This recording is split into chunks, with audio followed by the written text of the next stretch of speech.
கர்த்தர் நல்லவர். ஹல்லேலூயா. எல்லாரும் சந்தோஷமா இருக்கிறீங்களா? சரி. உங்கள் இருதயம் கலங்காமல் இருப்பதாக. யார் வாசிச்ச வசனம்?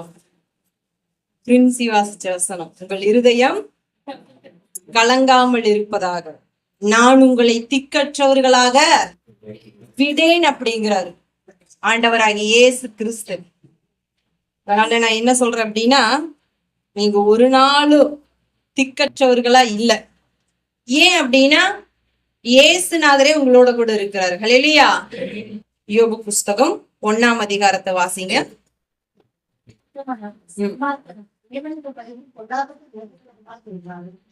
போதுங்க.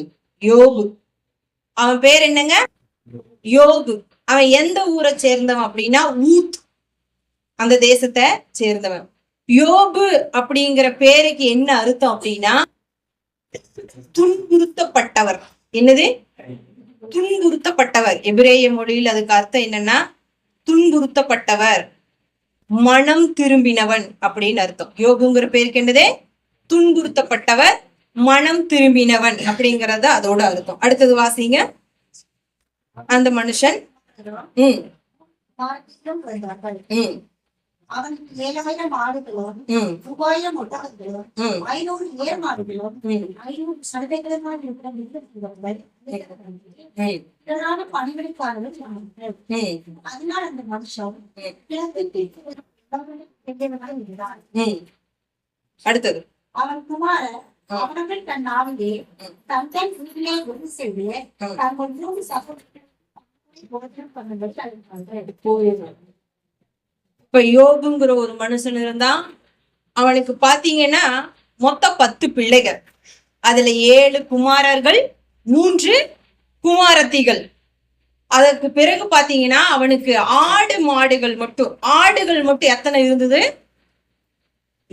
7000 ஆடுகள், ஒட்டகங்கள் 3000, 500 ஏர் மாடுகளும் 500 கழுதைகளும் இருந்ததா. திரளான பணிவிடைக்காரர்கள், மிருக ஜீவன்கள் இருந்ததாமா. அந்த கிழக்கத்திய புத்திரர்கள், அந்த தேசத்திலேயே இவன் பயங்கரமான செல்வ சீமானா இருந்திருக்கிறான். ரொம்ப சன்மார்க்க, தேவனுக்கு பயப்படுகிறவன், பொல்லாப்புக்கு விலகிறவனா இருந்தான். சங்கீதம் 1ஆம் அதிகாரம் எடுத்து வாசிங்க.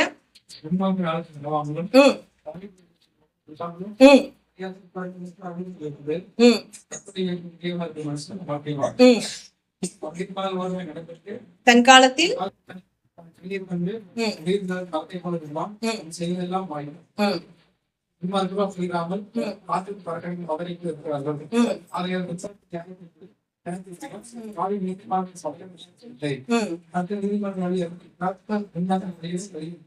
இந்த சங்கீதம் 1ஆம் அதிகாரத்துல வாசிச்ச அந்த 1வது வசனத்தின்படியே யோபு இருக்கிறான். ஏன் அப்படின்னா அந்த 1வது வசனம் சொல்றது, அந்த மனுஷன் உத்தமன், அவன் சன்மார்க்கன், அவன் தேவனுக்கு பயப்படுகிறவன், அவன் பொல்லாப்புக்கு விலகிறவனா இருக்கிற அவன் நீதிமான்.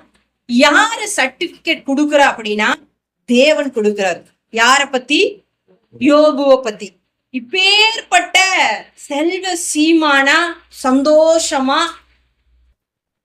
நமக்கு 2 பிள்ளைங்க இருக்குது அப்படின்னா ஒரு ஃபங்க்ஷன் வைக்கிறோம், ஒரு பிள்ளை வந்துருச்சு, இன்னொரு பிள்ளை வரல அப்படிங்கும் பொழுது நமக்கு எப்படி இருக்கும்? ரொம்ப கவலையா இருக்கும். கேட்பாங்க எல்லாருமே. ஆனா இவனுக்கு எத்தனை பிள்ளைகளா? 10 பிள்ளைகள், 7 குமாரர்களும் 3 குமாரத்திகளும். அப்படின்னா சொந்த பந்தத்தையும் என்ன பண்ணவே தேவையில்லை, கூப்பிடவே தேவையில்லை. இவங்க தங்களுடைய குடும்ப குட்டி பிள்ளைகளோட வந்தாலே அந்த வீடே எப்படிதான் இருக்கும்? ரொம்ப சந்தோஷமா இருக்கும். அப்படி வாழ்ந்துட்டு இருந்தவன் தான் இந்த யோபு. இப்ப இந்த யோபு பாத்தீங்கன்னா அவனுக்கு ஒரு பிரச்சனை என்ன அப்படின்னா, இப்ப தேவனுக்கு ஒவ்வொரு நாளும் ஒவ்வொரு பிள்ளைங்க என்ன பண்ணணும் அப்படின்னா பலி செலுத்தி விருந்து செஞ்சு அவங்க என்ன பண்ணணும்? தேவனை கனம் பண்ணணும். அப்ப ஒவ்வொரு ஆளும் அந்த முறைமையின்படி அவங்க என்ன பண்ணிட்டு வர்றாங்க? செஞ்சுட்டே வர்றாங்க. இப்ப யோபுக்கு என்ன பயம் அப்படின்னா, என் பிள்ளைங்க கர்த்தருக்கு எப்படி நடக்கிறாங்க? கரெக்டா நடக்கிறாங்களா? கீழ்படுகிறாங்களா? உத்தமமா நடக்கிறாங்களா அப்படின்னு சொல்லிட்டு அவன் இருதயத்துல ஒரு பயம் இருந்துட்டே இருக்குது. அவன் இருதயத்துல என்ன இருந்துட்டே இருக்குது? பயம் இருந்துட்டே இருக்குது. அது அப்படி வாசிங்க 5வது வசனத்தை. விருந்து செய்கிற அவருடைய நாள்முறை பொழுது ஒருவேளை என் பாவம் செய்து தேவனை தங்கள் உடையத்திலே கொடுப்பார்கள் என்று சொல்லி அவர்களை அழைத்தனுப்பி பரிசுத்தப்படுத்தி அதிகாலமே எழுந்து அவர்கள் எல்லாருடைய தக்கத்தின்படி ஏற்பவும் சர்வாங்க தகன பலிகளை செலுத்துவான். அதெல்லாம் செய்து வருவான். இப்ப அவங்க என்ன பண்ணிருப்பாங்க? பாவம் செஞ்சிருப்பாங்கன்னு இவன் பயந்து மறுபடியும் அவங்களை எல்லாம் கூப்பிட்டு தேவனுக்கு அவன் என்ன பண்றான்? சர்வாங்க தகன பலியை செலுத்தி தேவன் அவங்க என்ன பண்றாங்கன்னா பணிந்து கொள்றாங்க. அப்படியா அவனுடைய நாட்கள் நகர்ந்து கொண்டு இருக்கிறது. அப்போ ஒரு நாள் தேவ சந்நிதியில பாத்தீங்கன்னா, ஒரு நாள் தேவபுத்திரர் கர்த்தருடைய சந்நிதியில் வந்து நின்ற போது சாத்தானும் அவர்கள் நடுவிலே வந்து நின்றான். கர்த்தர் சாத்தானை பார்த்து, நீ எங்கே இருந்து வருகிறாய் என்றார். சாத்தான் கர்த்தருக்கு பிரதியுத்தரமாக, பூமி எங்கும் உலாவி அதில் சுற்றி திரிந்து வருகிறேன் என்றான். கர்த்தர் சாத்தானை நோக்கி, என் தாசனாகிய யோபின் மேல் கவனம் வைத்தாயோ? உத்தமனும் சன்மார்கனும் தேவனுக்கு பயந்து பொல்லாப்புக்கு விலகுறோருமாகிய அவனை போல பூமியிலே ஒருவனும் இல்லை. இது 2 தடவை அவர் சொல்றாரு. இத 2 தடவை அவர் சொல்றாரு. அப்ப தேவனே என்ன பண்றாரு? யோபு குறிச்சு நல்ல ஒரு கான்டாக்ட் சர்டிபிகேட் கொடுக்கிறாரு. அல்லேலூயா. வேற யாருமே கொடுக்கல. இந்த சாத்தா என்ன பண்றான்? தேவ சந்நிதியில போய் தேவனோடு கூட பேசு. இப்ப தேவன் ஒரே வார்த்தை கேட்கிறாரு, என் தாசனாகிய யோபுவின் மேல் கவனம் வைத்தாயா? அப்படின்னா சாத்தா என்ன பண்றான்? யோபுவை டார்கெட் பண்ணிட்டான். யோபுவை டார்கெட் பண்ணிட்டான். ஏன் அப்படின்னா தேவனுக்கு மறைவா எதுவுமே இல்லை. தேவனுக்கு மறைவா எதுவுமே இல்லை. தேவன் கேட்கிற முதல் கேள்வி பாருங்க, ஆதாம் பார்த்து கேட்ட மாதிரி, உன்னை நிர்வாணி என்று சொன்னவன் யார் அப்படின்னு தான் கேட்கிறார். உன்னை நிர்வாணி என்று சொன்னவன் யார்? அத மாதிரி இங்க கேட்கிறார் பாருங்க, என் தாசனாகிய யோபுவின் மேல் கவனம் வைத்தாயோ அப்படின்னு. அவருக்கு மறைவா எதுவுமே கிடையாது. அப்ப சாத்தானுடைய டார்கெட் யார்தான்? யோபுதான் அப்படின்னு சொல்லும் பொழுது இந்த சாத்தா என்ன பதில் சொல்றான் அப்படின்னு கேட்டீங்கன்னா, இப்ப ஆண்டவர் சொல்லிட்டார், நல்ல சர்டிபிகேட் கொடுத்துறாரு. நல்ல மனுஷன், சன்மார்க்கர், பொல்லாப்புக்கு விலகுகிறவன், தேவனுக்கு பயப்படுகிறவன் அப்படின்னு சொன்ன உடனே அதுக்கு சாத்தான் சொல்றான் பாருங்க, சாத்தான் கர்த்தருக்கு பிரதியுத்தரமாக, யோபு விருதாவாக தேவனுக்கு பயந்து நடக்கிறான். யோபு அவன் என்ன எல்லாமே அவனுக்கு இருக்குது, அவன் எல்லாம் சந்தோஷமா இருக்கிறான். நீங்க வந்து அவனுக்கு மட்டும் ஒரு டெஸ்ட் வச்சிட்டீங்கன்னு வச்சுக்கோங்க, அவன் உடனே உங்களை என்ன பண்ணிடுவான்? தூசிச்சிருவான், முறுமுறுத்துருவான், உங்களுக்கு எகெயின்ஸ்டா மாறிடுவான் அப்படின்னு சொல்றான். யாரு? சாத்தான். அதுக்கு ஆண்டவர் என்ன சொல்றாரு அப்படின்னா 10வது வசனம் பாருங்க, நீர் அவனையும் அவன் வீட்டையும் அவனுக்கு உண்டான எல்லாவற்றையும் சுற்றி வேலி அடைக்கவில்லையோ? சாத்தான் சொல்றான், அவன் கைகளின் கிரியைகளை ஆசீர்வதித்தீர், அவனுடைய சம்பத்து தேசத்தில் பெருகிற்று. நீங்க என்ன பண்ணி வச்சிருக்கிறீங்க? அவனுக்கு உண்டான எல்லாத்தையும் வேலி அடைச்சு வச்சிருக்கிறீங்க. அவனுடைய சம்பத்து பூமியில பெருசா இருக்குது, ஆனா அது அவனுக்கு தெரியலங்க சாத்தான் தேவன் கிட்டயே. அதுக்கு ஆண்டவர் சொல்றாரு பாருங்க 11வது வசனம், ஆனாலும் உன்னுடைய கையை நீட்டி அவனுக்கு உண்டானவை எல்லாம் தொடுவீரானால் அப்பொழுது அவன் உமது முகத்துக்கு எதிரே உம்மை தூசிக்கிறானோ பாரும் என்றார். நீங்க அவனுடைய சொத்து பொத்து ஆஸ்தி எல்லாத்தையும் நீங்க தொட்டு அவனுக்கு ஏதோ ஒரு பிரச்சனையை நீங்க உண்டாக்கிட்டீங்கன்னு வச்சுக்கோங்க, அவன் என்ன பண்ணிடுவான்? உடனே உங்களை தூசிச்சிருவான், உங்களை மறுதளிச்சிருவான், உங்களை விசுவாசிக்க மாட்டான், உங்க மேல அவனுக்கு நம்பிக்கையே போயிரும் அப்படிங்கிற. யாரு? சாத்தான். இப்ப இவங்க 2 பேரும் என்ன பண்றாங்க? ஒரு கான்வர்சேஷன் நடக்குது, அவங்க 2 பேரும் உரையாடுறாங்க. யாரு? கர்த்தரும் சாத்தானும் பேசிட்டு இருக்கிறாங்க. அதுக்கு கர்த்தர் சொல்றாரு பாருங்க, கர்த்தர் சாத்தானை நோக்கி, இதோ அவனுக்கு உண்டானவை எல்லாம் உன் கையில் இருக்கிறதே, அவன் மேல் மாத்திரம் உன் கையை நீட்டாதே என்றார். அப்பொழுது சாத்தான் கர்த்தருடைய சந்நிதியை விட்டு புறப்பட்டு போனான். இப்ப யோபுக்கு இருக்கிற சொத்து பத்து, அவனுக்கு உண்டான எல்லாமே யாருடைய கரத்துல இருக்குதுன்னு கர்த்தர் சொல்றாரு? சாத்தாங்கரத்துல இருக்குது. ஏன் சாத்தாங்கரத்துல இருக்குதுன்னு சொல்றாரு அப்படின்னா, அந்த ஏதேனில ஆதாம் எல்லாத்தையும் பிசாசு கிட்ட அவன் என்ன பண்ணிட்டான், இழந்து போயிட்டான். இப்ப இங்க கிறிஸ்து வரல, இங்க ஏசுநாதர் என்ன பண்ணல, வரல இன்னும். அப்ப அதனால ஆண்டவர் சொல்றாரு, அவனுடைய எல்லாமே உங்ககிட்ட இருக்குது, அவன் மேல மாத்திரம் உன் கையை நீட்டாத அப்படிங்கிறாரு. அதுக்கப்புறம் பாத்தீங்கன்னா இப்ப சாத்தானுடைய சோதனை வருது, யார் மேல, யோபு மேல வருது. ஒரே நாள்ல பாத்தீங்கன்னா அவனுடைய ஆடு மாடு எல்லாம் என்ன பண்ணிடுறாங்க, எடுத்துட்டு போயிடுறாங்க. அதுக்கப்புறம் பாத்தீங்கன்னா வேலையாட்களை எல்லாம் பட்டைய கருக்குனால வெட்டி போட்டுடுறாங்க. அதுக்கப்புறம் வானத்திலிருந்து தேவனுடைய அக்கினி விழுந்து ஆடு மாடுகள் வேலைக்காரர்களை எல்லாம் சுட்டெரித்து போட்டுருச்சு. அதுக்கப்புறம் கல்தேயர் பவுஞ்சுகளா ஒட்டகங்களை எல்லாம் ஓட்டிட்டு போயிடுறாங்க. அந்த ஒட்டகங்களை ஓட்டிட்டு போற வேலைக்காரங்களை எல்லாம் என்ன பண்ணிடுறாங்க, பட்டயக்கருக்குனால வெட்டி போட்டுறாங்க. அதுக்கப்புறம் தங்களுடைய பிள்ளைகள் எல்லாம் என்ன பண்றாங்க, விருந்து செஞ்சு நல்ல சந்தோஷமா இருக்கும் பொழுது ஒரு பெரும் புயல் காற்று அங்க வருது பாருங்க. 19வது வசனத்துல மேல இருந்து வாசிங்க 18.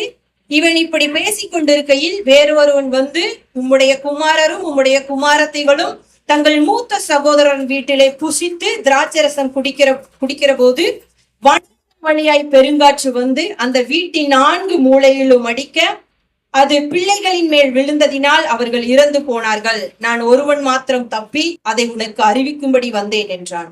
அப்பொழுது யோபு எழுந்திருத்து தன் சால்வையை கிழித்து தன் தலையை சிரைத்து தரையிலே விழுந்து பணிந்து, நிர்வாணியா என் தாயின் கர்ப்பத்திலிருந்து வந்தேன், நிர்வாணியாய் அவ்விடத்திற்கு திரும்புவேன். கர்த்தர் கொடுத்தார், கர்த்தர் எடுத்தார், கர்த்தருடைய நாமத்துக்கு ஸ்தோத்திரம் என்றான். ஹல்லேலூயா. அப்ப ஒரே நாளுல 7000 ஆடுகள், 3000 ஒட்டகங்கள், 500 ஏர் மாடுகள் எல்லாமே அவனுடைய சொத்து பத்து. அந்த செல்வங்களை காட்டிலும் அவன் அருமையா பெத்து வளர்த்து ஆளாக்கி வைத்திருந்த தம்முடைய பிள்ளைகள் முதல் கொண்டு அந்த பெருங்காற்றினால் அந்த புயலினால் ஒரே நாள்ல மறிச்சு போயிட்டாங்க. இப்படி இந்த பூமியில நடந்திருக்குமா அப்படின்னா முதல்ல நடந்தது இந்த யோபுவுக்கு தான். முதல்ல நடந்தது யாருக்கு, யோபுவுக்கு. இந்த யோபுவுடைய காலகட்டங்கள் பாத்தீங்கன்னா இவன் ஆபிரகாமுடைய காலகட்டத்துல வாழ்ந்ததா சொல்லப்படுது. இந்த யோபு புஸ்தகத்தை யார் எழுதுறாங்க அப்படின்னு பாத்தீங்கன்னா ஒரு சிலர் சொல்றாங்க நல்லா தெரிஞ்ச யூதர் முறையின்படி மோசே எழுதியிருப்பாருன்னு சொல்றாங்க. ஒரு சிலர் தன்னுடைய வரலாற யோபுவே எழுதியிருக்கிறான் அப்படின்னு சொல்றாங்க. அப்ப ஆனா இவனுடைய காலகட்டங்கள் பாத்தீங்கன்னா ஆபிரகாமுடைய கால பீரியட்ல இவர் என்ன பண்ணியிருக்கிறாரு, கிமு 2100 அந்த வருஷத்துல இவர் என்ன பண்ணியிருக்கிறாரு, வாழ்ந்திருக்கிறாரு. கிமு 2100 இருந்து 1900 இவர் என்ன பண்ணியிருக்கிறாரு, வாழ்ந்திருக்கிற ஒரு தேவ மனுஷன். ஹல்லேலூயா. ஏன் அப்படின்னா தன்னுடைய சொத்து பத்து, அதாவது நியாயப்பிரமாணத்தின்படி, அதாவது சொத்துல பங்கு இருக்கு பெண்களுக்கும் அப்படிங்கிறது லேவியராம புஸ்தகத்துலதான் எழுதப்பட்டிருக்கு. ஆனா இவன் பாத்தீங்கன்னா யோபு ஆண் பிள்ளைகளுக்கு நிகரா பெண் பிள்ளைகளுக்கும் அந்த நாட்கள்லயே சொத்துக்களை எல்லாம் என்ன பண்றாரு, இவரு சமமா பிரிச்சு கொடுத்து வாழ்ந்துட்டு இருக்கிறாரு. அப்படி இருக்கும் பொழுது ஒரே நாள்ல இவன் என்ன பண்ணிட்டான், எல்லாத்தையும் அவன் இழந்துட்டான். எல்லாத்தையும் இழந்துட்டான். பிசாசு என்ன சொல்றான், விருதாவா யோபு பயந்து நடக்கிறான்னு சொன்னான். அப்ப ஒரு முகாந்திரம் இருந்தது அப்படின்னா அவன் என்ன பண்ணுவான், யோபு அவன் உத்தமத்துல நடக்க மாட்டான், உங்களை விசுவாசிக்க மாட்டான், அவன் சன்மார்க்கம் மாதிரி இருக்க மாட்டான் அப்படின்னு பிசாசு சொல்றான். அப்படின்னா ஒரு நீதிமானா இருக்கிற யோபுவுக்கு எவ்வளவு பிரச்சனைகள் வருது பாருங்க. அவன் எப்பேற்பட்டவன், நீதிமான். இன்னைக்கு நமக்கு நிறைய பிரச்சனைகள் வருது இல்லையா, நிறைய போராட்டங்கள் வருது, நிறைய இழப்புகள் வருது, தவிர்க்க முடியாத நிறைய காரியங்கள், சம்பந்தமே இல்லாம நிறைய பிரச்சனைகள் வரும். அப்படின்னா யோபு பாத்தீங்கன்னா இத்தனை பிரச்சனைகள்ல இருந்தும் தேவன் அவர் அழகா விடுவிச்சார். ஹல்லேலூயா. நமக்கு ஏன் இவ்வளவு பிரச்சனைகள் வருது அப்படின்னு நினைக்கும் பொழுது நம்ம நீதிமான தேவன் என்ன பண்றாருன்னா விளங்க பண்ணிட்டே இருக்கிறார் துன்பங்கள் மத்தியில. யோபு ஒரு நாளும் தேவனை என்ன பண்ணவே இல்லையா, கடைசி வரைக்கும் அவர் மேல அவனுக்கு நம்பிக்கையே குறையல. அவன் என்ன சொல்றான், கர்த்தர் கொடுத்தார். அவனுடைய வார்த்தைகள் வேணா 1-2 அவன் அறியாம சொல்லலாம். என்ன சொல்றான்? கர்த்தர் கொடுத்தார், கர்த்தர் எடுத்தார். கர்த்தர் என்னைக்குமே கொடுக்கிறவர் மாத்திரம்தான், அவர் எடுக்கிறவரே கிடையாது. அல்லேலூயா. ஏன் அப்படின்னா தம்முடைய ஒரே பேரான குமாரனையே நமக்காக கொடுத்தவரு யோபுடைய பிள்ளைகள் எல்லாம் எடுத்துருவாரா? சொத்து பத்தெல்லாம் எடுத்துருவாரா? பிதாவாகிய தேவனுக்கு ஒரே சொத்து ஆண்டவராகிய இயேசு கிறிஸ்து மாத்திரம்தான். தன்னுடைய பிள்ளைதான். பிள்ளையை காட்டில் எந்த சொத்துமே கிடையாது அவருக்கு. அப்ப அந்த பிள்ளையே ஒரு மனுஷனுக்காக கொடுத்தவரு மற்ற சொத்துக்களை எல்லாம், அதாவது ஆசீர்வாதங்கள், இதெல்லாம் நம்ம போன வாரம் செய்தி கேட்டோம் இல்லையா? இந்த கழுதைகள், ஆடு, மாடுகள், செல்வங்கள், நகை, அதெல்லாம் ஆசீர்வாதங்கள் தான். ஆசீர்வாதமே எதுனா ஏசுநாதர் தான். அல்லேலூயா. ஏசுநாதர் மட்டும் நமக்குள்ள இருந்தா மீதி எல்லா கல்லுகளும் வந்துடும், ஆசீர்வாதங்களும் வந்துடும். அப்ப அந்த ஆசீர்வாதத்தையே தேவன் கொடுத்துட்டாரு. அப்ப ஆசீர்வாதங்களை எடுப்பாரா? இல்ல. அதனால நமக்கு பிரச்சனைகள் வரும் பொழுது, போராட்டங்கள் வரும் பொழுது, ஒரு சிலர் சொல்றதை நான் கேட்டிருக்கிறேன், ஏங்க இந்த ஆண்டவர் மட்டும் என்னைய சோதிக்கிறாரு? போன வாரம் கூட கேட்டேன். நானும் ஆண்டவரை 2 மாசமா கும்பிட்டுட்டு இருக்கிறேன். எத்தனை மாசம்? 2 மாசமா. அல்லேலூயா. நமக்கு என்ன திடீர்னு ஒரு ஆக்சிடென்ட் வருது, திடீர்னு ஒரு மரணம் வருது, தவிர்க்க முடியாததான். ஆனாலும் தேவன் அதை அனுமதிக்கிறது கிடையாது. தேவன் அந்த துன்பத்தின் மத்தியிலையும் உன்னை நீதிமானா அவர் விளங்க செய்ய அவர் வல்லவரா இருக்கிறாரு. உன்னுடைய வாயின் வார்த்தைகள் மட்டும் அவரை என்ன பண்ணிடவே கூடாது, துக்கப்படுத்திடக்கூடாது. அவன் அழகா சொல்றான் பாருங்க. சாத்தான் என்ன சொல்றான் அப்படின்னா 11வது வசனத்துல, அப்பொழுது அவன் உமது முகத்துக்கு எதிரே உம்மை தூசிக்கானோ பாரும் என்றான். இல்லையா? அப்ப கண்டிப்பா யோபுவுக்கு நீங்க ஒரு பிரச்சனையை கொடுத்துட்டீங்க அப்படின்னா கண்டிப்பா உங்க முகத்துக்கு நேரம் அவன் தூசிச்சிருவான். அப்ப அவனுக்கு என்ன பிரச்சனை? சாத்தானுக்கு எப்படியாவது ஆராதிக்கிற தேவனை பொய்ன்னு சொல்லணும், ஒரு மனுஷன் நம்ப கூடாது, தேவனை அவரை பார்க்க கூடாது, தூசிச்சிடணும். அப்ப மனுஷனுடைய வாயின் வார்த்தையின் மூலமா பிதாவாகிய தேவனை ஆகட்டும் மனுஷன் என்ன பண்ணணும்? தூசிக்கணும். அததான் சாத்தான் விரும்புறான். நான் என்ன சொல்ல வர்றேன்னா, உங்களுக்கு எப்பேற்பட்ட பிரச்சனையாக இருந்தாலும் சரி, உங்களால சுமக்க முடியாத பலவீனங்களா இருந்தாலும் சரி, உங்களுடைய வாயின் வார்த்தைகளால அவரை நீங்க என்ன பண்ணவே கூடாது? தூசிக்க கூடாது. உங்க விசுவாசம் குறையவே கூடாது. அல்லேலூயா. அவனுக்கு பாருங்க, விசுவாசமே குறையல, விசுவாசமே குறையல. தன்னுடைய சொந்த மனைவி என்ன சொல்றா அப்படின்னா, அவளுக்கு எவ்வளவு கஷ்டம் இருக்கும்னு பாருங்க, எவ்வளவு கஷ்டம். ஏன்னா 10 பிள்ளைகள் இல்லையா? அவ என்ன சொல்றான்னா, வாசிங்க 2ஆம் அதிகாரம். இப்ப இதுக்கு முன்னாடி நம்ம பார்க்கலாம். இவன் சொல்லி முடிச்சிட்டானா, அதுக்கப்புறம் மறுபடி இவன் எல்லாம் ஒரே நாள்ல என்ன பண்ணிட்டாங்க? பிள்ளைகள் எல்லாம் மறிச்சு போயிட்டாங்க. அதுக்கப்புறம் 2ஆம் அதிகாரத்துல மறுபடியும் சாத்தான் வர்றான். மறுபடியும் இவன் என்ன சொல்லிட்டான்? யோபு கர்த்தர் கொடுத்தார், கர்த்தர் எடுத்தார், கர்த்தர் நாமத்துக்கு ஸ்தோத்திரம்னு சொல்லிட்டான். மறுபடியும் பிசாசு என்ன பண்றான்? சாத்தான் இவனை சோதிக்கிறான்.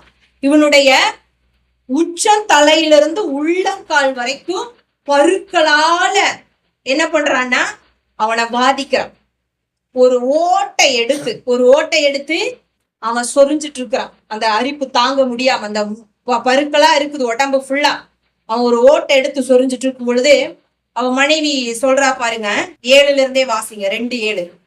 அப்பொழுது சாத்தான் கர்த்தருடைய சந்நிதியை விட்டு புறப்பட்டு யோபுவின் உள்ளங்கால் தொடங்கி அவன் உச்சந்தலை மட்டும் கொடி பருக்களால் அவனை பாதித்தான். அவன் ஒரு ஓட்டை எடுத்து தன்னை திரும்பிக் கொண்டு சாந்தலில் உட்கார்ந்தான். அப்பொழுது அவன் மனைவி அவனை பார்த்து, நீர் இன்னும் உன்னுடைய புத்தகத்தில் உறுதியாய் நிற்கிறாயோ? தேவனை தூசித்து ஜீவனை விடும் என்றான். அதற்கு அவன், நீ வைத்தியக்காரி பேசுகிறது போல பேசுகிறாய். தேவன் நன்மையை பெற்ற நாம் தீமை பெற வேண்டாமோ என்றான். இவைகளை எல்லாவற்றையும் யோபு தன் நிகழ்ச்சியால் பாவம் செய்யவில்லை. போதுங்க. மனைவி என்ன சொல்றா? அவ பைத்தியக்காரிதான், அவ பைத்தியக்காரிதான். ஏன் அப்படின்னா, பெற்ற பிள்ளை ஒரு ஆள் மறிச்சு போயிட்டாங்கன்னு வச்சுக்கோங்க, அது நம்ம யாக்கோபு சொல்ற மாதிரி நான் பாதாளத்துக்குள்ள போனா கூட நலமா இருக்கும்னு சொல்றாரு அவர். அந்த மாதிரி ஒரு பிள்ளை மறிக்கலைங்க, 10 பேரு ஒரே நாள்ல மறிச்சிட்டாங்க. எவ்வளவு அழகா வளர்த்து எப்படியெல்லாம் அவங்க நேசிச்சு, ஏன்னா பெரிய செல்வ சீமான் இல்லையா. இன்னைக்கு நம்ம கிட்ட இருக்கிற செல்வத்துல பிள்ளைங்களுக்கு ஒரு ட்ரெஸ் எடுத்து போட்டு எவ்வளவு அழகு பாக்குறோம். இந்த ட்ரெஸ்ஸை கழட்ட மாட்டோம். அவங்கள போன லாஸ்ட் இந்த நியூ இயர் அப்ப பாத்தீங்களா, பிரின்ஸையும் பிளஸையும் தலைக்கெல்லாம் வச்சுட்டு இப்படி இப்படி ஆடி புது ட்ரெஸ்ஸுங்க. அப்ப அதே மாதிரிதான் இருக்கு யோபுடைய மனைவிக்கும். அவ பைத்தியக்காரி மாதிரிதான் பேசுறா. அவனால தாங்க முடியல, அந்த அளவுக்கு வேதனை இருக்குது. எல்லாமே ஒரே நாள்ல போயிடுச்சு அவங்கள விட்டு. லாட்ரி சீட்டு ஒரு நம்பர்ல போயிடுச்சுன்னா பாருங்க எவ்வளவு வேதனைப்படுவீங்க. அதை விட கொடியது இந்த மரணங்கிறது. ஆடு மாடு அதெல்லாம் சம்பாரிச்சுக்கலாம், பிள்ளைகளுங்கிறது தான் பெரிய சொத்து. அவ சொல்றா, இன்னும் நீ ஏன் உத்தமத்துல நடக்கிற?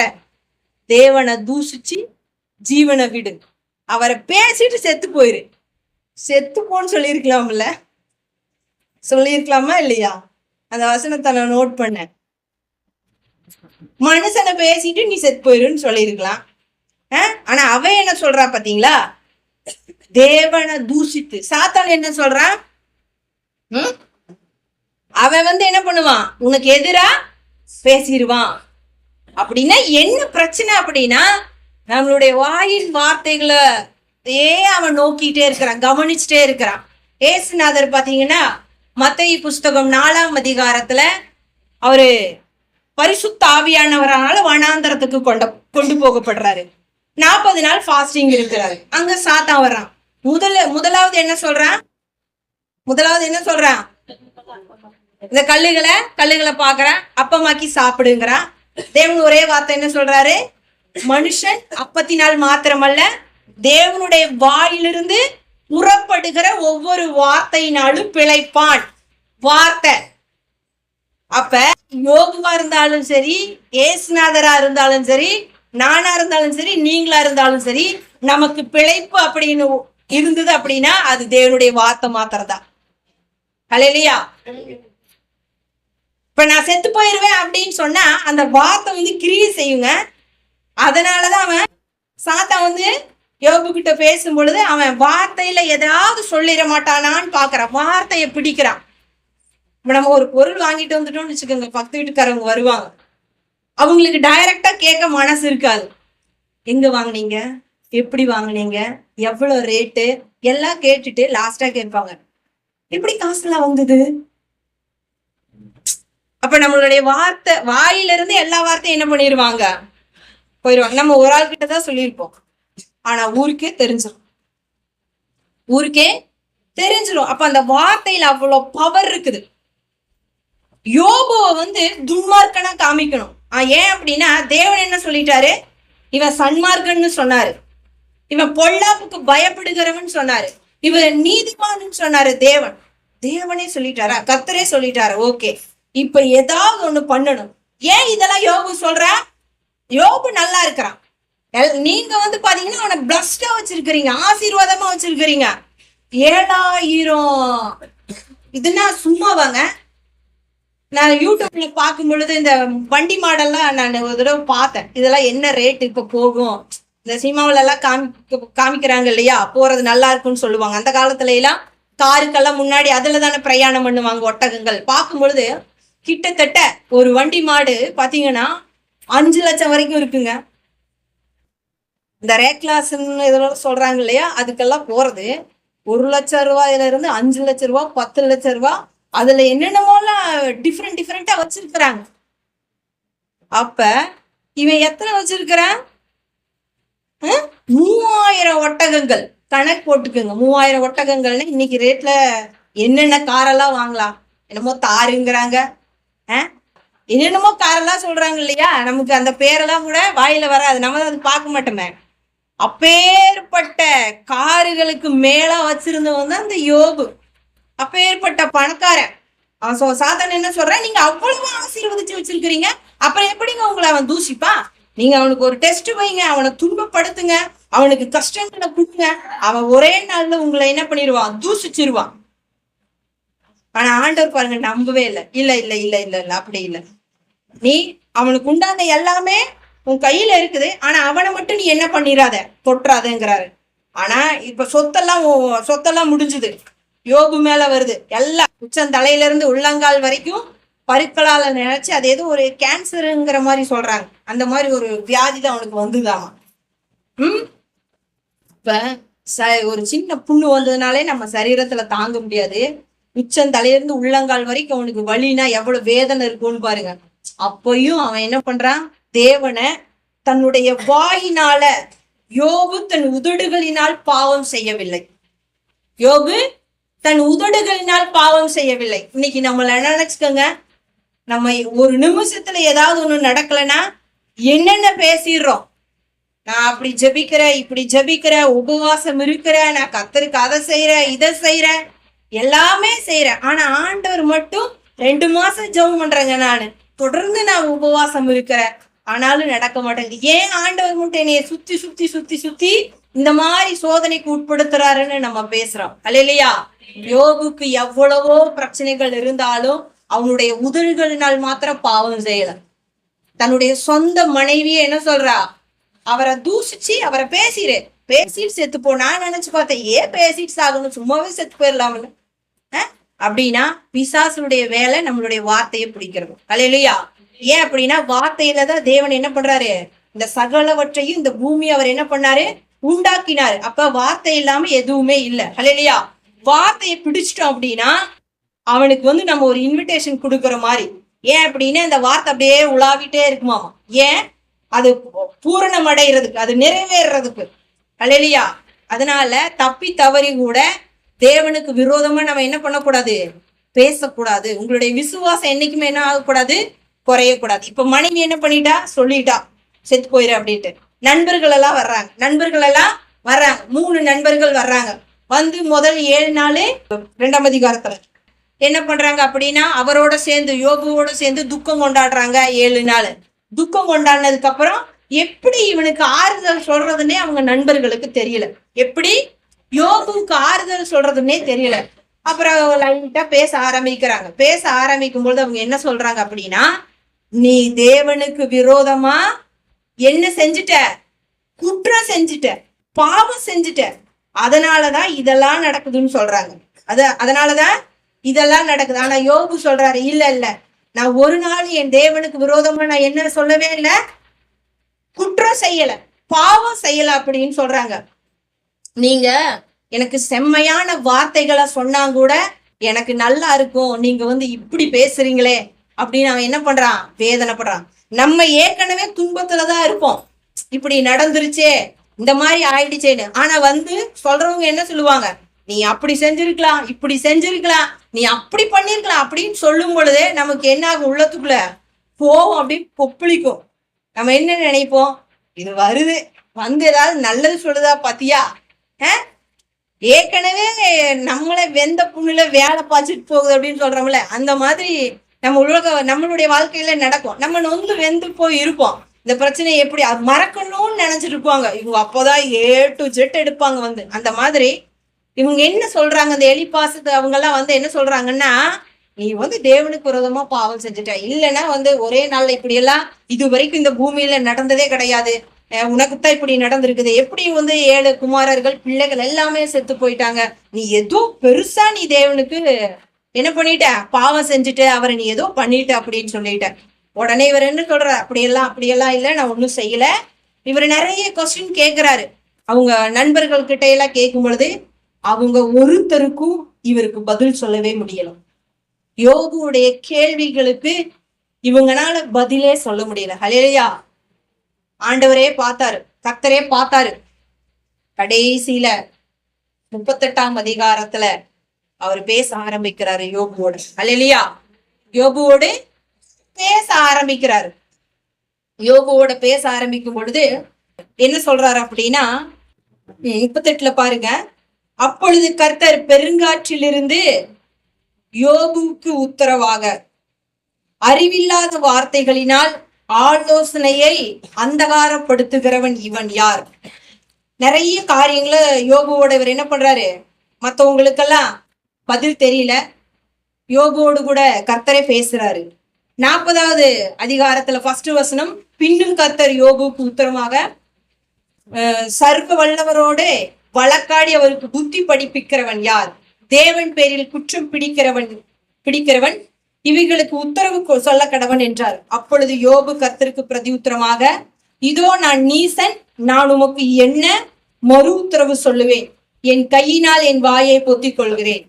அதாவது தேவனுக்கு கர்த்தருக்கு நம்ம மறு உத்தரவு சொல்ல நம்மளால முடியாது. நம்ம சாதாரண மனுஷன்தான். ஏன் அப்படின்னா அவருடைய ஞானம் பெருசு. அவர் ஒரு மனுஷனை எப்படி ஆசீர்வதிக்கிறாரு அப்படிங்கறதே தெரியாது. நம்ம 10 பிளான் நம்ம கிட்ட இருக்கும் நம்மளுடைய வாழ்க்கை தரத்தை நம்ம உயர்த்துறதுக்கு. ஆனா தேவன் கிட்ட 1,00,000 பிளான் இருக்கும். ஒரு தேவ மனுஷன் சொல்றாரு, அவர்கிட்ட கோடியான பிளான் இருக்குமாமா ஒரு மனுஷனை உயர்த்துறதுக்கு. அப்ப யோபு சொல்றாரு, என்ன ரீசனே இல்லை, இதெல்லாம் காரணமே கிடையாது. அப்ப அவங்க நண்பர்களுக்கு இவருடைய கேள்விகளுக்கெல்லாம் பதில் சொல்றதுக்கு தெரியல. அப்ப யோபுவே சொல்றாரு, நான் நீசன், உங்களுக்கு நான் என்ன பண்ணவே முடியாது, புத்தி சொல்லவே முடியாது அப்படின்னு சொல்லும் பொழுது ஆண்டவர் சொல்றாரு பாருங்க, 42வது அதிகாரத்துல, அப்பொழுது யோபு கர்த்தருக்கு பிரதியுத்தரமாக, தேவரீர் சகலத்தையும் செய்ய வல்லவர், நீர் செய்ய நினைத்தது தடைபடாது என்பதை அறிந்திருக்கிறேன். அறிவில்லாமல் ஆலோசனையை மறைக்கிற இவன் யார்?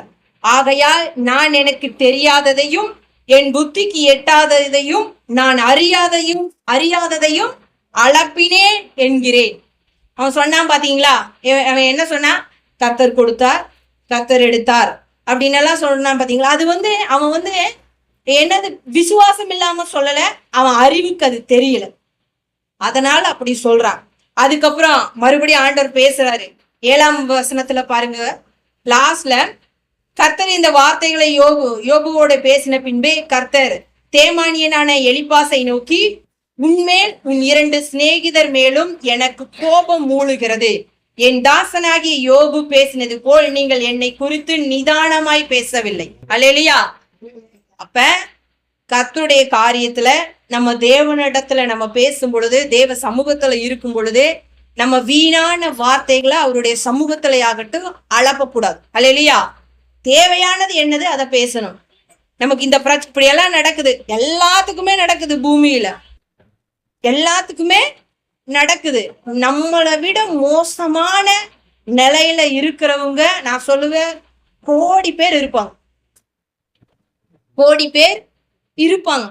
நம்ம அழகா பிளேட்ல சாதம் போட்டு சாப்பிடுறோம். நிறைய மற்ற நாடுகள்ல எல்லாம் இந்த மண் இருக்குது இல்லைங்களா, மண்ணை காய வச்சு அதுல என்னென்னமோ பண்ணி அதை சாப்பிடுறாங்க. அதுதான் அவங்களுக்கு உணவு. மண்ணை சாப்பிட்றோமா? நம்ம மண்ணை சாப்பிட்றோமா? இல்ல 7,000 ஆடு இருந்ததா, நமக்கு 3,000 ஒட்டகம் இருந்ததா, 500 ஏர்மாடு இருந்ததா? இல்ல. அப்புறம் ஏன் சின்ன விஷயம் வந்தாலும் கர்த்தர் ஒரு சின்ன புண்ணு மாறலன்னா கூட அப்படி இப்படின்னு தேவனை நம்ம தூசிக்கணும்?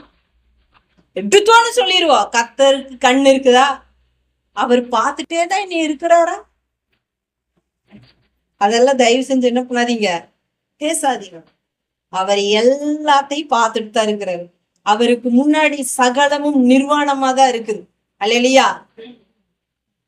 நாம தான் பெரிய ஆளுன்னு நினைக்கிறோம். நாம இன்னும் அவர்களுடைய பார்வையில சின்ன பிள்ளைகதான். அல்லேலூயா.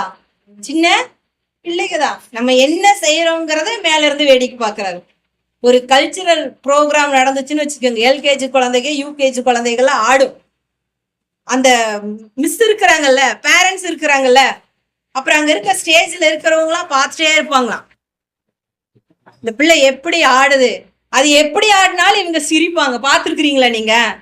அப்படிதாங்க தேவன் உங்களை பார்த்துட்டு இருக்கிறாரு. அல்லேலூயா. அப்பேற்பட்ட நல்ல தகப்பன் தம்முடைய குமாரனாகிய கிறிஸ்துவே உங்களுக்காக கொடுத்துட்டாரு. யோபு மாதிரி எல்லாம் யாருக்குமே எந்த பாடும் வரலைங்க. அதனால அவரை நீங்க என்ன பண்ணாதீங்க, முறுமுறுக்காதீங்க, தூசிக்காதீங்க. உங்களுடைய வாயின் வார்த்தைகளால என்ன பண்ணாதீங்க, பாவம் செய்யாதீங்க. நான் ஒரு சில டைம் எதையுமே கண்டுக்காம இருப்பேன். அப்படி நிறைய பிரச்சனைகள் இருக்கும். ஆனா தேவனிடத்துல எதுக்காக ஜெபிக்கணும்னு நிறைய நாள் எனக்கு தெரியாது. ஏன் தெரியுமா? ஏன் நான் இவங்களுக்கு தான் பிறக்கணும்னு நினைச்சிருந்தேன்னா இல்ல, எங்கேயோ பிறந்து எங்கேயோ வளர்ந்து எப்பவோ செத்து போயிருக்கலாம். ஆனாலும் தேவன் அங்கிருந்து கூட்டிட்டு வந்து இது வரைக்கும் என்ன பண்ணிருக்கிறாரு, நடத்தி வந்திருக்கிறாரு. நான் நினைக்கிறத காட்டில அவர் என்ன பண்ணி வச்சிருக்கிறாரு, என்னையா பிளஸ்டா வச்சிருக்கிறாரு. ஒரு சில டைம் இதுக்கெல்லாம் ஜவுமன் பாஸ்டர் சொல்லிட்டே இருப்பாரு. நான் கொஞ்ச நேரம் நான் யோசிச்சுட்டே இருப்பேன், நான் ஜெபிக்க மாட்டேன். ஏன் அப்படின்னா எனக்கு என்ன தேவை அப்படிங்கிறது அவருக்கு கண்டிப்பா தெரியும். அவர் தந்துருவாருங்கிற விசுவாசம் என்ன காட்டிலும் என் மேல அவருக்கு கரிசனை இருக்கிறதுங்கிறத நான் விசுவாசிக்கிறேன். ஏன் விசுவாசிக்கிறேன் அப்படின்னா, நான் ஜான் சோஃபியாவை குறிச்சு நான் ஒரு திட்டம் வச்சிருக்கிறேன். நான் யோசிக்கிறேன், பிள்ளைகளை இப்படி வளர்க்கலாம், இப்படி அவங்களுக்கு இதெல்லாம் பண்ணி கொடுக்கணும், நமக்கு அப்படியெல்லாம் யோசிக்கிறேன் இல்லையா? அப்ப என்னையும் அதே மாதிரி தானே தேவன் நினைப்பாரு. புரியுதா? அதே மாதிரி உங்க எல்லாத்துக்குரிய தேவைகளையும் அறிந்திருக்கிறார் அவர். அதனால நம்மளுடைய வாயின் வார்த்தைகளால பேசி தேவனை என்ன பண்ணக்கூடாது, தூசிச்சிடக்கூடாது. அதுதான் மிகப்பெரிய பாவம். அந்த பாவத்தை இந்த யோபு செய்யறானான்னு பிசாசு பார்த்துட்டே இருந்தான் பாருங்க. ஆனா அவன் செஞ்சானா? செய்யல. தேவன் பாருங்க மறுபடியும் அவங்க சிநேகிதர்கிட்ட பேசுறாரு, என் தாசனாகி யோபுவை போல நீங்க என்ன பண்ணவே இல்லை, நிதானமா பேசல.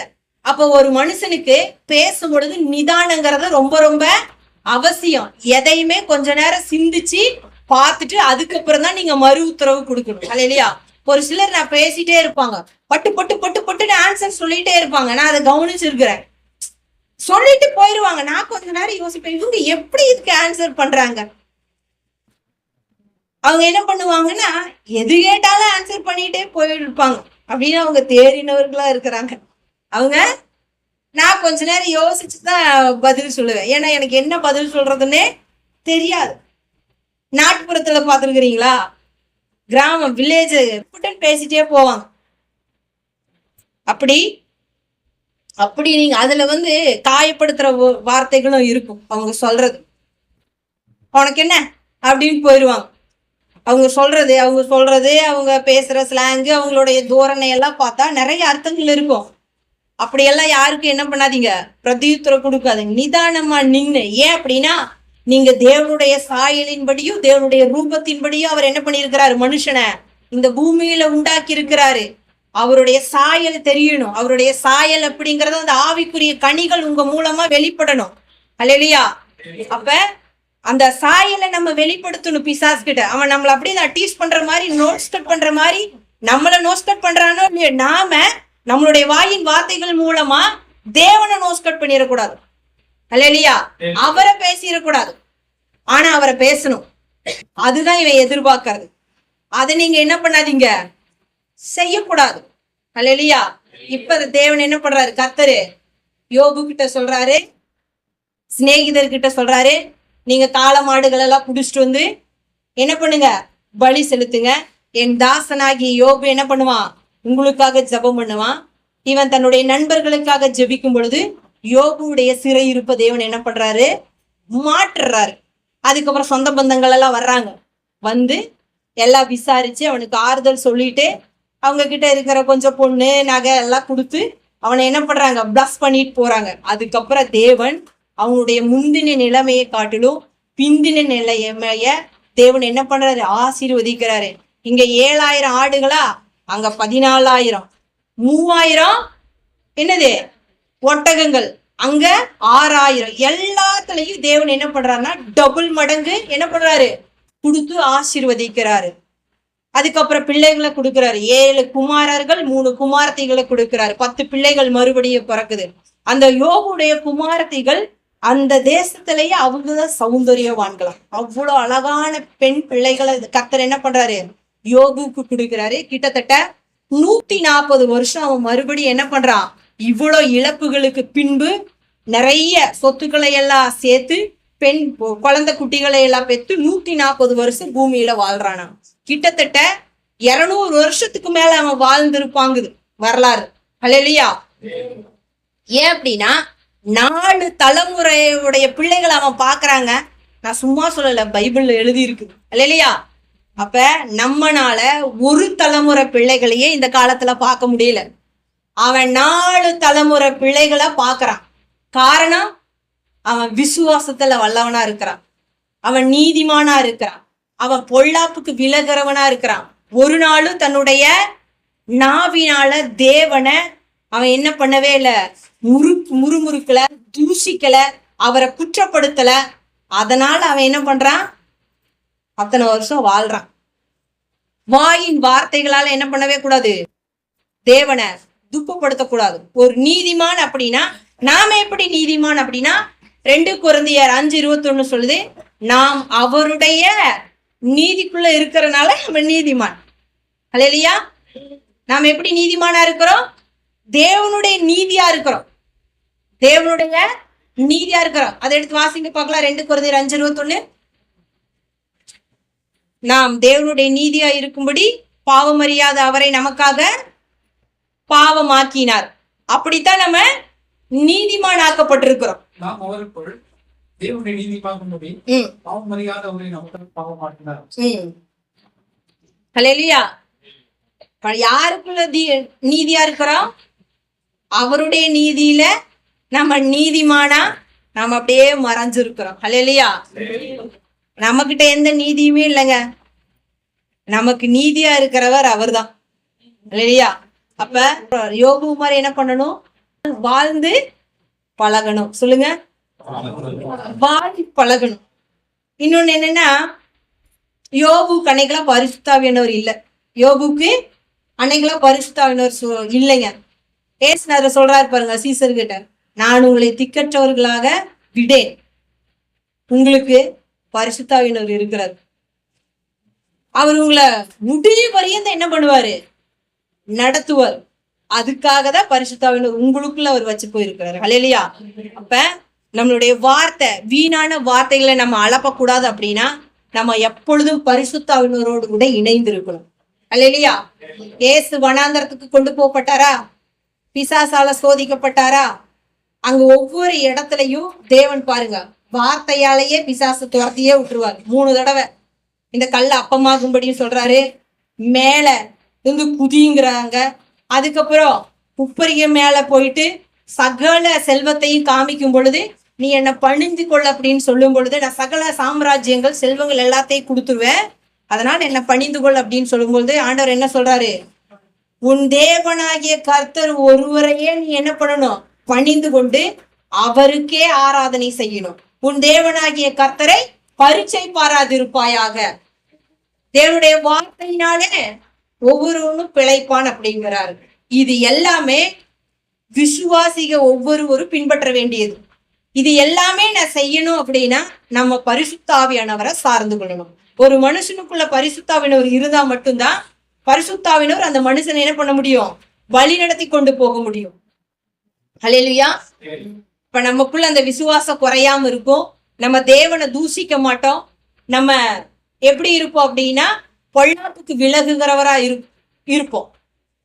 இதுக்கெல்லாமே யார் வேணும், பரிசுத்த ஆவியானவர் வேணும். ஏன் அப்படின்னா பரிசுத்த ஆவியானவர் தான் நம்மள நல்ல இடத்துல என்ன பண்ணுவாரு, வழி நடத்திட்டு போவாரு. அப்ப அந்த பரிசுத்த ஆவியானவர் என்ன பண்ணிடக்கூடாது, விட்டுறக்கூடாது. யோபுக்கு அங்க பரிசுத்த ஆவியானவர் கிடையாது, ஆனா நம்ம எல்லாத்துக்கும் பரிசுத்த ஆவியானவர் இருக்கிறாரு. அல்லேலூயா. அப்ப அந்த பரிசுத்த ஆவியானவரை நம்ம என்ன பண்ணணும், பிடிச்சுக்கணும். அங்க பாருங்க, யோபு திக்கற்றவனா இருந்தான், கர்த்தர் பேசினாதான். ஆனா உங்களுக்கு அப்படி கிடையாது, முழு பைபிள் இருக்குது. எப்படி பரிசுத்தவான்கள் வாழ்ந்தாங்க அப்படிங்கிறதுக்கு ரெஃபரன்ஸ் கொடுத்துருக்கிறாரு, இருக்குது, உங்களுக்கு பாக்குறீங்க நீங்க கண்ணால. ஆனா யோபுக்கு இல்லை, யாருமே சொல்லுங்க, யோபுக்கு இல்லைங்க.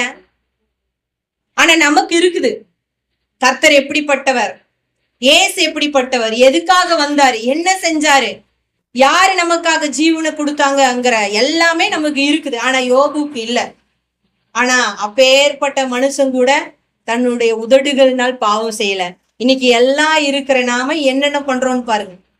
எல்லாம் இருக்கிற நாம என்னென்ன பண்றோம்.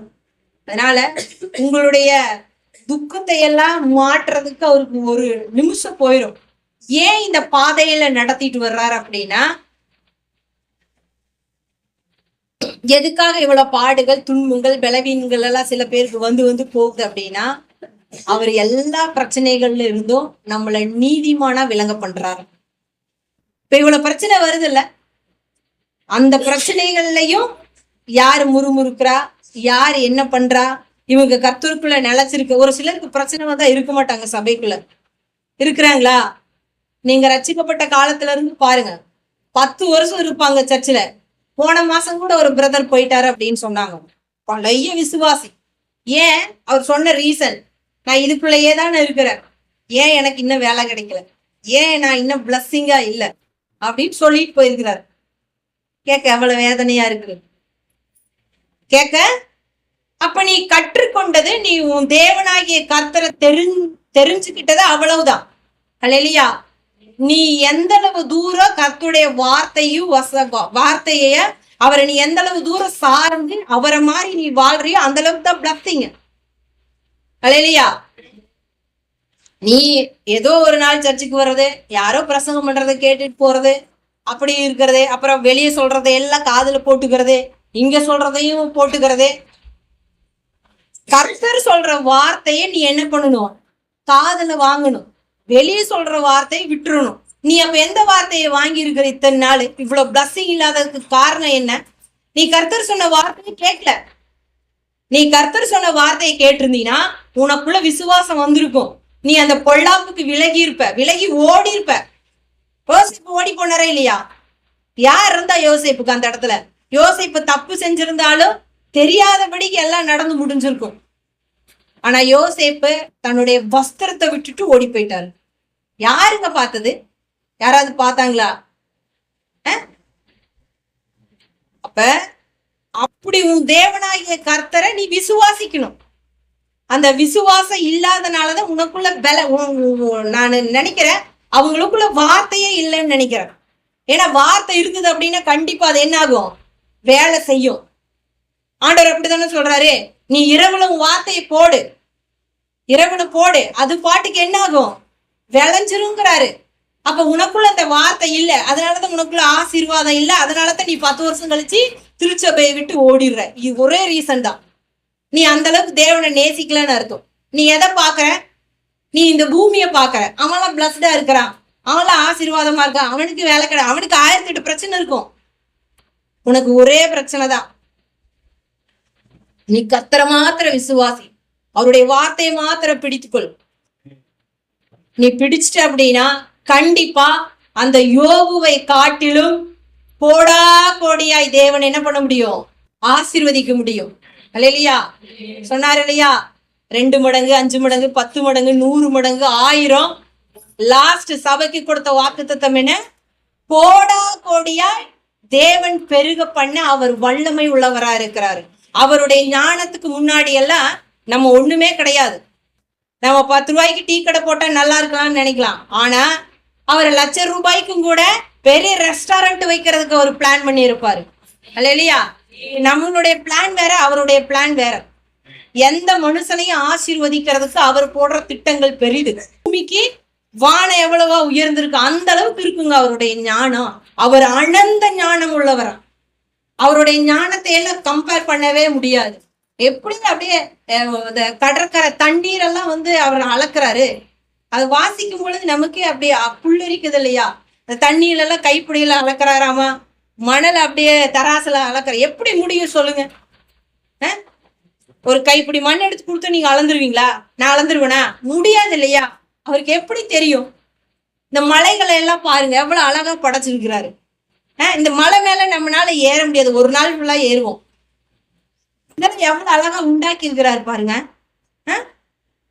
இந்த லெமன் நம்ம சாப்பிட்றோம்ல, எலுமிச்சம்பழம், அதுலயே எத்தனையோ வகைகள் உண்டாக்கி வச்சிருக்கிறாரு அவரு. புளிக்குது, இனிக்குது, கசக்குது, சின்னது இருக்குது, பெருசு இருக்குது. அவ்வளோ அழகான தேவன் அவரு. அவர் என்ன பண்ணிடுறாங்க? நீங்க 10 வருஷம் தேவனுக்குள்ள இருந்து நீங்க தூக்கி போட்டுட்டு போயிடுறீங்க இல்லையா? மறிச்சதுக்கு அப்புறம் அவரோட நிரந்தரமா இருக்கணும். அது ஒரு லைஃப் இருக்குது. நீங்க பூமியில இன்னும் ஒரு 10 வருஷம் வாழ்றதுக்கு தான் பாக்குறீங்க. நான் என்ன சொல்றேன் அப்படின்னா, நீங்க மறிச்சதுக்கு அப்புறம் அவரோடு கூட இருக்கணுங்கிற அந்த லைஃப் பாருங்க. அல்லேலூயா. ஏன்னா இந்த பூமியிலேயே நமக்கு பயங்கரமான பிரச்சனைகள் இருக்குது. பூமியிலேயே ஏகப்பட்ட கொலாப்ஸ் இருக்குது. இந்த 2026ல நிறைய தீர்க்கதரிசிகள் சொல்றாங்க, நிறைய பிரச்சனைகள் வரும். இப்ப இருக்கிற காட்டிலும் நிறைய பிரச்சனைகள் வருமா? அப்ப நம்ம யாரோடு கூட இருக்கணும்? தேவனோடு கூட இருக்கணும். தேவனோடு கூட இருக்கிறது மாத்திரமல்ல, தேவனுடைய வழி நடத்துதலின் பேரில் நம்ம நடக்கணும். அதுக்கு நமக்கு முக்கியமா யார் தேவை அப்படின்னா பரிசுத்தாவினவர் தேவை. அப்போஸ்தலர் நாட்கள்ல அவங்க பாத்தீங்கன்னா ஒவ்வொரு சீஷர்களும் என்ன பண்ணாங்க, அதாவது ஆண்டவர் கட்டளை கொடுத்து அவங்க ஒவ்வொரு பக்கத்துக்கு போய் ஊழியத்தை செய்வாங்க. அப்ப ஊழியத்துக்கு மாத்திரமல்ல, நம்ம ஒவ்வொரு நாளும் நம்ம குடும்பம் நடத்துறதுக்கு அவர் தேவை. நம்மளுடைய பிள்ளைகளை வளர்க்கறதுக்கு தேவை. நம்மளுடைய குடும்பத்தை கட்டுறதுக்கு தேவை. நம்மளுடைய உறவுகளை கட்டுறதுக்கு தேவை.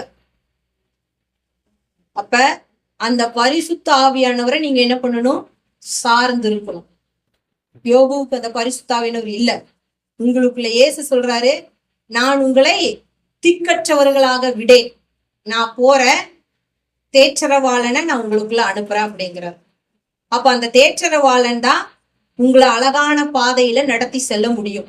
பாடுகள் வரும் பொழுது, பலவீனங்கள் வரும் பொழுது, விபத்துகள் வரும் பொழுது, உங்களால தாங்கவே முடியாத காரியங்கள் எல்லாம் வரும் பொழுது, உங்களுடைய இருதயத்தை அழுத்தும் பொழுது அவர் உங்களுக்குள்ள இருந்து பேசுவார். நீங்க எந்த வழியில நடந்து போகணும், நீங்க எப்படி உங்களுடைய வாழ்க்கையை அமைச்சுக்கணும் அப்படிங்கிறத நீங்க அமைதியா இருக்கும் பொழுது அவர் பேசுற சத்தம் கேட்கும். ஒரு மனுஷன் உங்களை லீட் பண்ற சத்தம் கேட்குதா இல்லையா? நீங்க எப்படி இந்த வேலையெல்லாம் செய்றீங்க? ஒரு சில வேலையெல்லாம் நீங்க செஞ்சீங்கன்னா அது பர்ஃபெக்டா கரெக்டா இருக்கும் அப்படின்னா உங்களுடைய உள்ளான மனுஷன் ஃபர்ஸ்ட் பரிசுத்தாவியானவரே உங்களுடைய இருதயத்துக்குள்ள இருந்து அப்படியே மெல்லிய சத்தமா நீ இதை செய், நீ இப்படி போ, இதை செய் அப்படின்னு சொல்லுவாரு. இதுதான் அவர் உங்களை நடத்துறதுக்கான முதலான டிப்ஸ். அப்படியே ஒரு மனுஷன் பேசுற மாதிரியே இருக்குங்க. அதை நீங்க என்ன பண்ணணும் அப்படின்னா, ஒவ்வொரு விசுவாசியும் இனிமேல் இந்த பூமியில நம்ம வாழணும் அப்படின்னா கண்டிப்பா பரிசுத்தாவினுடைய சத்தத்துக்கு நீங்க செவி கொடுத்து கரெக்டா போனா மட்டும்தான் கர்த்தருக்குள்ள ஒவ்வொரு விசுவாசியும் நிலைச்சிருக்க முடியும். ஏன் அப்படின்னா உலகம் ரொம்ப எங்கேயோ போயிடுச்சு. உலகம் எங்கேயோ போயிடுச்சு. நம்ம கர்த்தருக்குள்ள இருந்து கரெக்டா நம்ம எல்லாத்தையும் கரெக்டா நம்ம நடத்தி கொண்டு போகணும் அப்படின்னா ஒவ்வொரு மனுஷனுக்கும் பரிசுத்தாவினர் தேவை. சபைக்கு பரிசுத்தாவினர் தேவை. ஒவ்வொரு விசுவாசிக்கும் தேவை. அல்லேலூயா.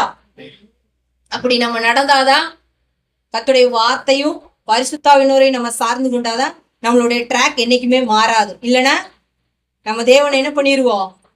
மறுதளிப்போம், பேசுவோம், பேதுரு சொன்ன மாதிரி சபிப்போம், சத்தியம் பண்ணுவோம். இதெல்லாம் பண்ணுவாங்க, விசுவாசிகளே பண்ணுவாங்க, முறுமுறுப்பாங்க. இதெல்லாம் ஒரு நாள் நம்ம என்ன பண்ணவே கூடாது, செய்யவே கூடாது. ஏன்னா பிசாசுடைய வேலை நம்மளுடைய வாயை கிளறது தான். வாயை கிளறி ஏதாவது ஒரு வார்த்தை என்ன பண்ணிடணும், அது நம்மளை நாமே சபிக்கிறதுக்கான அர்த்தம். யோபு அப்படிதான் சபிச்சான். நானே பிறந்த இந்த நாள் சபிக்கப்பட்டிருக்க கூடாதா? நான் அந்த நாள்ல மரிச்சு போயிருந்தா நல்லா இருக்க கூடாதா? நான் ஏன் பிறந்தேன் அப்படிங்கிறாரு. அல்லேலூயா. அந்த மாதிரி தேவனை ஒரு நாள் என்ன பண்ணாதீங்க, இந்த மாதிரி முறுமுறுக்காதீங்க, பேசாதீங்க. மத்தவங்க கிட்ட விசுவாசம் உள்ள வார்த்தைகளை பேசுங்க, சொல்லுங்க. கர்த்தர் என்ன பண்ணிடுவார்? எல்லாத்தையும் சரி செஞ்சிருவார் அப்படின்னு. கர்த்தர் நல்லவர். அல்லேலூயா. யோபுவை காட்டிலும் அவர் நம்மை ஆசீர்வதிக்க வல்லமை உள்ளவரா இருக்கிறார்.